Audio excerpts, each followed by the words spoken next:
Hey guys, Josh from Inline here. One of the questions I've had brought up is from an operator standpoint, working in a tier 1 unit, I find a lot of the other units that we've worked with, the Brits, the Aussies, the Americans, all these different units, I find you could literally swap a patch and jump in their stack and or understand their tactics, techniques, and procedures very easily.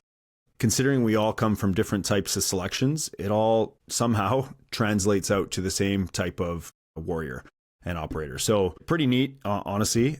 And now I want to take that and translate that to the canine side. So I've been fortunate enough to have the opportunity to train with canine handlers from across the world, from different European countries to the UK SAS, the Australian SASR, both of the named units in the United States military. I'll leave it at that. Fantastic people all the way around, from trainers, handlers. I think the capabilities are well known in terms of what a dog can do. Usually it's some sort of apprehension and or search capability for whatever it might be, but generally explosive. It's funny, operability wise, between the operators was so similar, the mindsets were so similar, but I found between the canine and canine handlers, our goal, our end states were always similar, but how we did things was always a lot different. That was one of the reasons I became so enthralled with canine training and canine understanding and just seeing how we're reaching different endpoints, right? I use the example of a mountain. If you look at a mountain as dog training, there's lots of ways to climb up that mountain, and dog training is lots of different ways to train a dog. Are you taking 6 weeks versus 10 weeks, 10 weeks versus 6, 1 versus 2, all these things? It's about efficiency, and it's about what meets your job criteria. At the end of the day, what you need that dog for, right? You could speed things up by using heavy adversives. Yeah, sure. But then that also leaves you with major holes on the other end of that, right? I think we're seeing that a lot. We're seeing a lot of change in the police and military community as it relates to how we choose our dogs. That's a big one right now. It used to be the biggest, baddest, meanest guy. The dog is literally tagging teammates to get to the door. And now it's all about clarity and understanding and communication, which is fantastic. It makes for a partner, a four-legged partner that you can use in such a unique way. And once you tap into that communication model, and I feel we did that where I worked. I feel we did a really good job of that. A great program started by Brad Gillespie.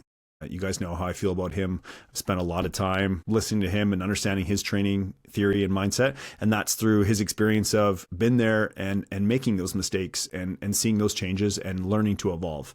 And he's got to do it. And now he runs the OPP program with a number of gentlemen over there and doing a great job. So in terms of the SF canine world, it just seemed like there was a lot of different ways of doing things, right? Depending on the trainer before you, the trainer before that. So we were very fortunate to have who we had, but understanding efficiencies and how to achieve it and when to eliminate lures, what's important about an operational dog versus training a dog, I think is very important. A lot of people, there's a lot of niceties that aren't necessities and vice versa. And people need to understand those differences because this isn't a pet dog. This is an operational working dog, right? And people need to understand that, their job might be to be sent in and or to be killed, right?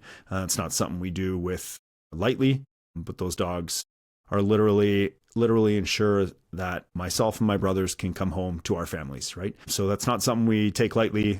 They are a weapon system. They are a fantastic weapon system. And once you tap into that communication mindset, which I feel we have done so quite well here in Canada, it really opens up the avenues for these dogs. And I feel as though some of the other agencies I've worked with in the past haven't done that yet and or it's not as important to them, which again, it doesn't matter because it doesn't mean it's wrong. It just means they're doing it for their operational needs. So I commend them for it at the end of the day. All we can hope and all we do as canine handlers and canine trainers is come together and try to grow our capabilities and improve the chances of canine survival and team survival. So that's kind of my 2 cents on what I found working with a bunch of different tier 1 units around the world and canine handlers. Great people, great guys, and the relationships is always amazing. So if you're out there, be safe and keep up the good work.